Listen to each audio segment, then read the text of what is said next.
Armin Rahman was known in the city as a successful businessman. Every morning, dressed in a perfectly ironed suit, he stepped out of his luxury apartment and drove his black car to his office in the heart of Dhaka. People admired him. They spoke of his intelligence, his confidence, and the way he seemed to control every situation with calm authority. To the world, Armin had a perfect life. But Armin knew the truth. His life had two sides. By day, he was the CEO of a growing tech company. He attended meetings, shook hands with investors, and made decisions that affected hundreds of employees. His voice was steady, his smile professional. He spoke about innovation, success, and future plans with certainty. Reporters occasionally interviewed him, calling him one of the most promising young entrepreneurs. By night, however, Armin became someone else. When he returned home and closed the door behind him, the silence greeted him like an old friend. The large apartment, filled with expensive furniture and modern art, felt empty. He loosened his tie, sat on the couch, and stared at the city lights outside his window. There was no one waiting for him, no laughter, no conversation. Years ago, Armin had been a different man. He grew up in a small village with his mother and younger sister. His father had passed away when he was only 10. From that day, Armin decided he would change their fate.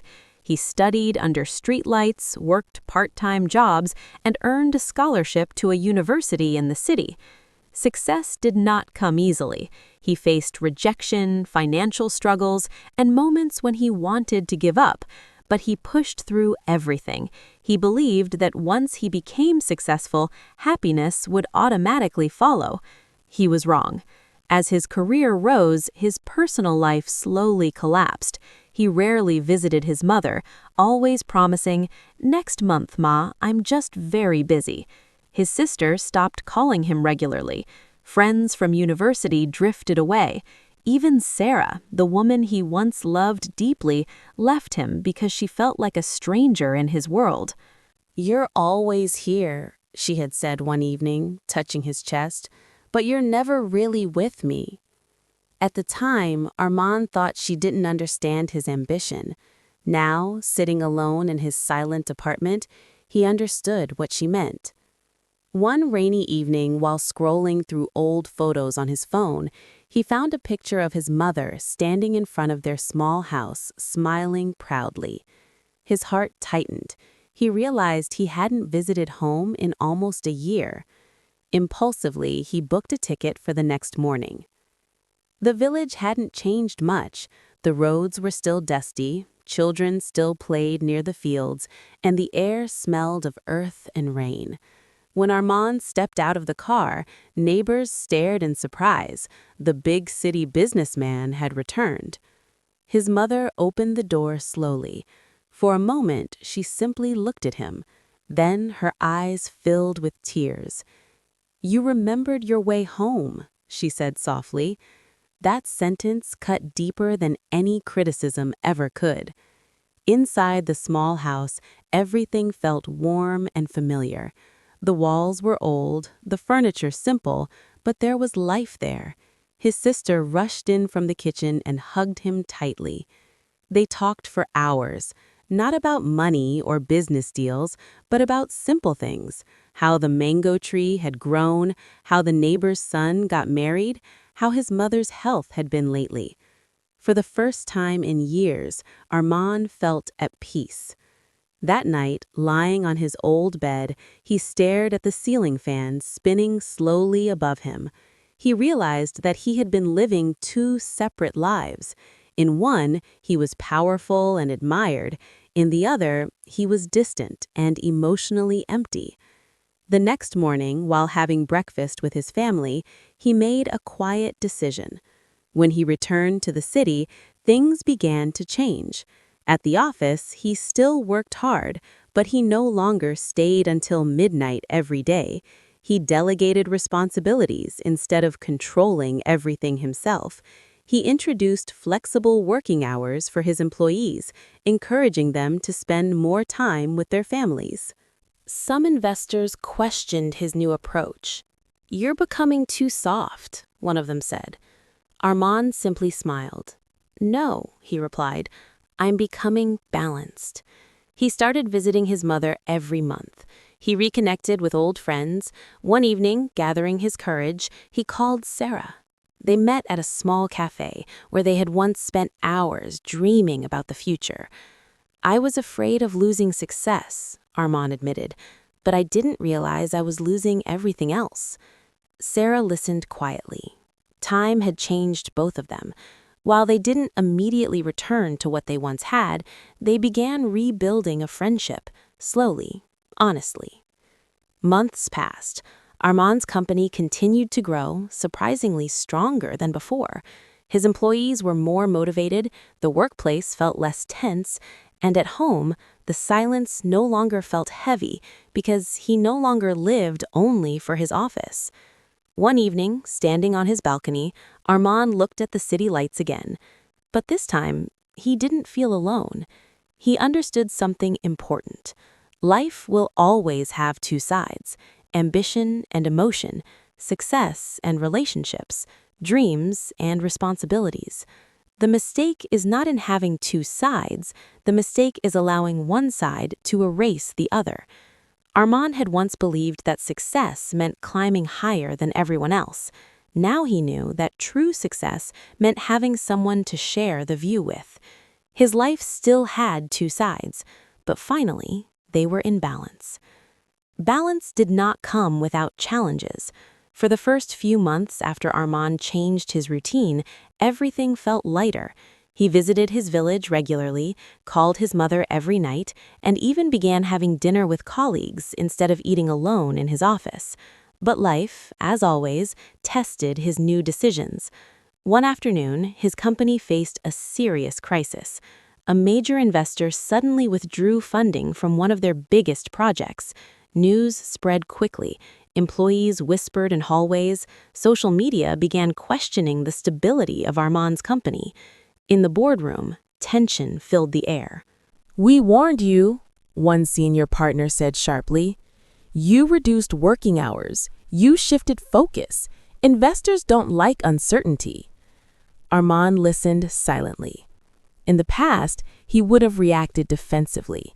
He would have pushed everyone harder, demanded longer hours, and sacrificed everything again for quick results. But this time, he chose differently. "We will solve this," he said calmly, "not by panic, not by pressure, but by trust." After the meeting, he gathered his team. Instead of blaming anyone, he spoke honestly. "We're going through a difficult phase, but I believe in this team. We'll work smart, not just hard." The employees were surprised. They had expected anger. Instead, they felt respected. That night, however, Armand's confidence shook.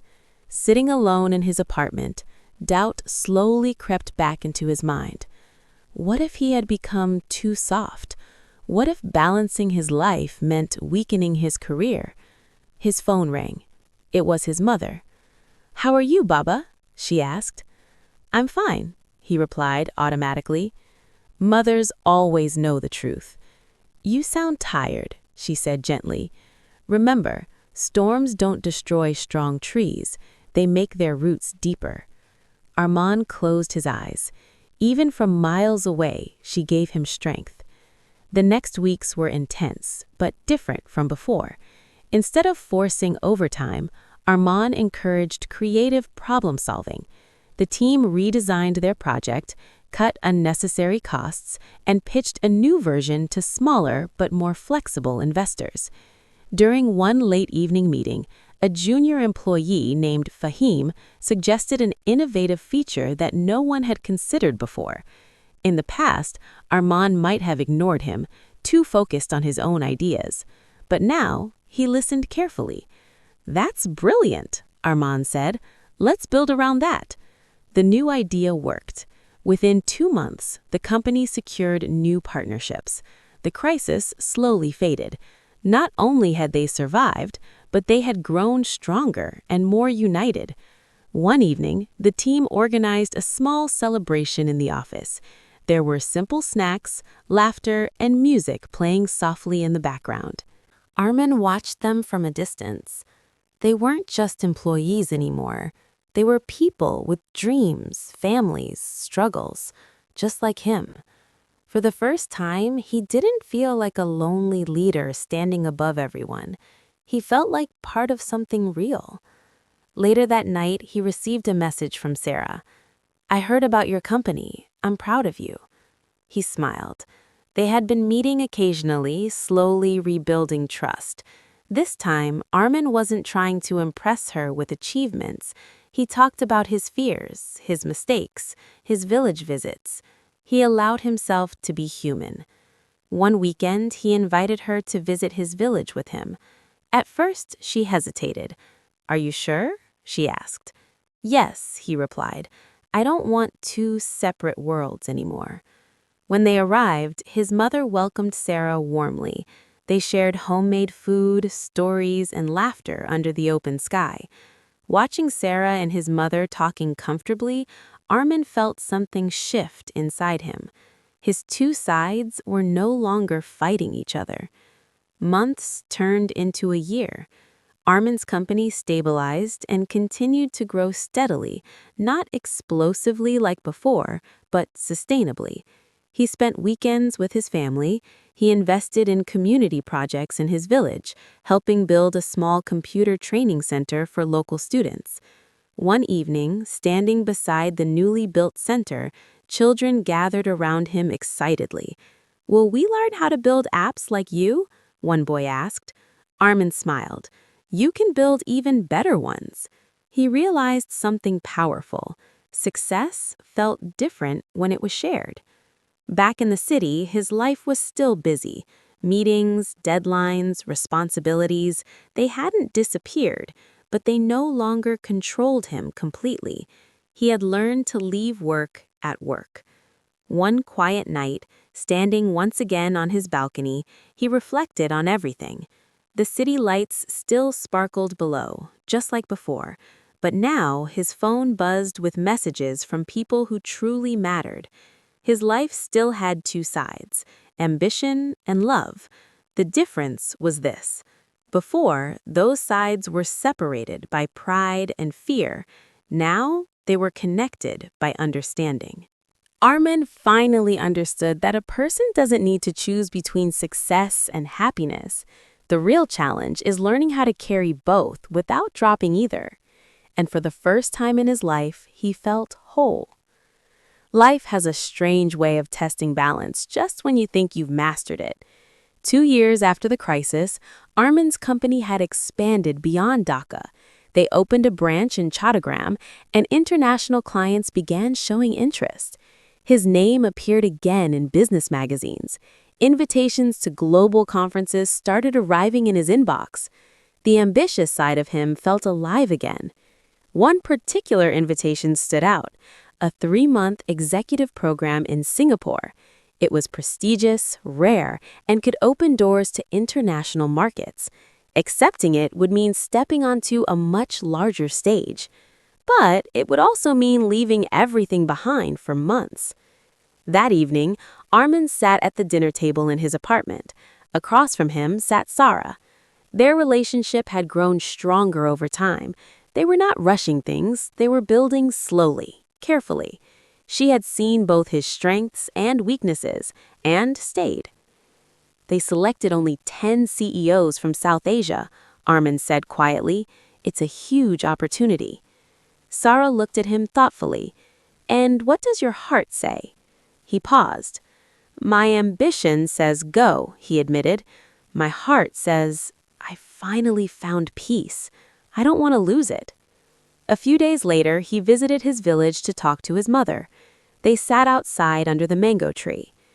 "When your father was alive," his mother said, "he once refused a job in another city because he didn't want to leave us. Later, he regretted it, not because of money, but because he never knew what he was capable of." Armin listened carefully.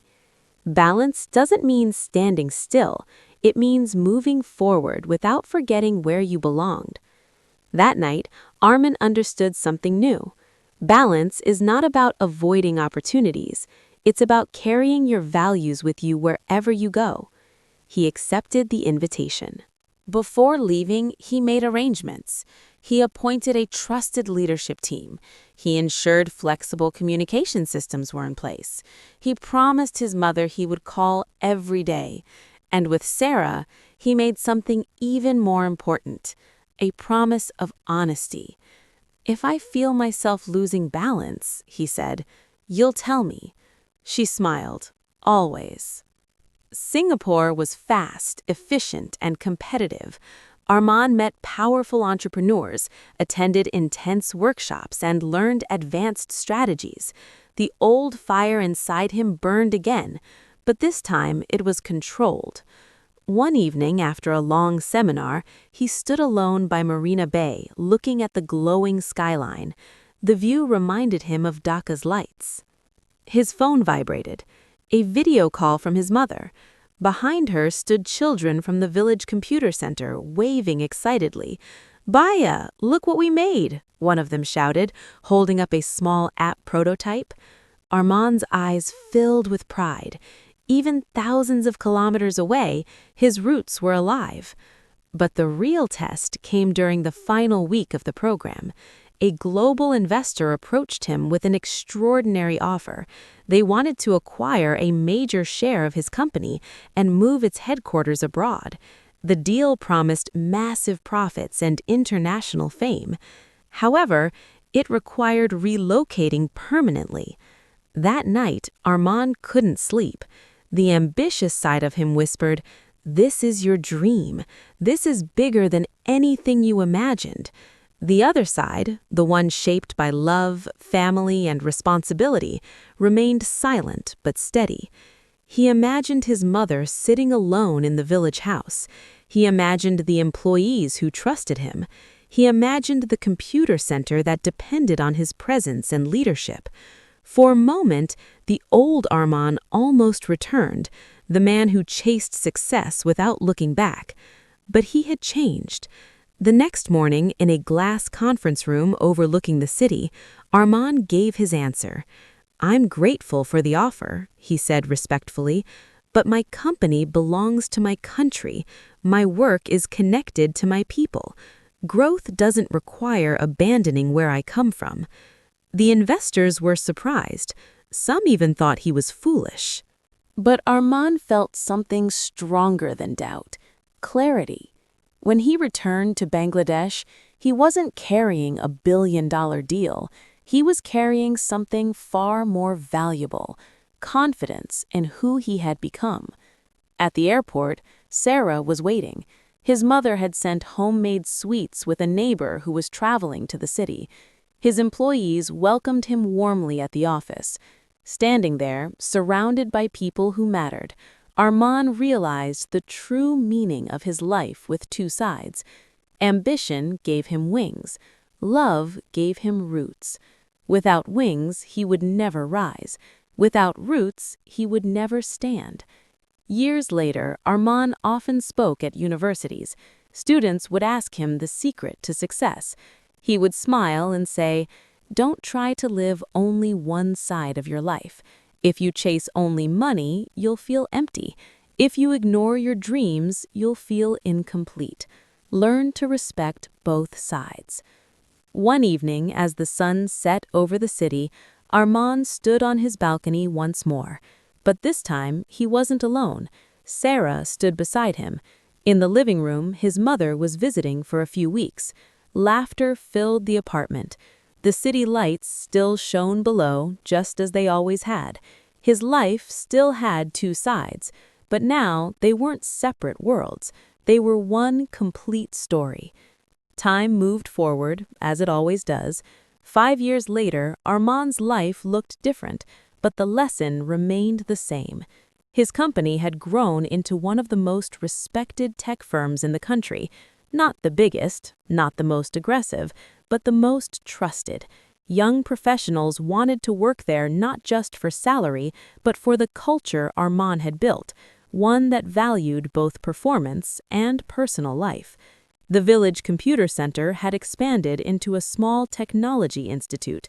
Several students from the first batch were now working in cities, some even in Armand's company. Whenever he visited, they would gather around him, not seeing him as a distant CEO, but as someone who believed in them. And at home, life had changed in the most beautiful way. Sarah was no longer just his companion, she was his wife. Their relationship had not been perfect. They had disagreements, difficult conversations, and moments of misunderstanding. But this time, Armand did not run toward work whenever things became uncomfortable. He stayed. He listened. He learned. One quiet evening, Sarah placed his hand on her stomach and whispered, "You're going to be a father." For a moment, Armand couldn't speak. The news filled him with joy, but also fear. He remembered his own childhood. He remembered losing his father at 10 and promising himself he would become strong enough to protect his family. Now he would become the father. Months later, when he held his newborn daughter for the first time, something shifted deep inside him. Her tiny fingers wrapped around his thumb, and suddenly, all the board meetings, all the awards, all the achievements seemed small compared to that fragile life in his arms. He looked at her and silently made a promise. "I will not let ambition steal moments from you." As his daughter grew, Armand faced new tests. Important clients demanded late-night calls, international conferences required travel, expansion opportunities knocked at his door again. But now he chose differently, not by rejecting growth, but by redefining it. He missed a major networking event to attend his daughter's first school performance. He declined a weekend business retreat to spend time in the village with his family. He still worked hard, but he no longer allowed work to decide who he was. One day, while organizing old files in his office, Armand found a photo of his younger self, the ambitious young man in a borrowed suit, eyes filled with hunger for success. He smiled. "I'm proud of you," he whispered to that younger version of himself, "but I'm also grateful I didn't stay only you."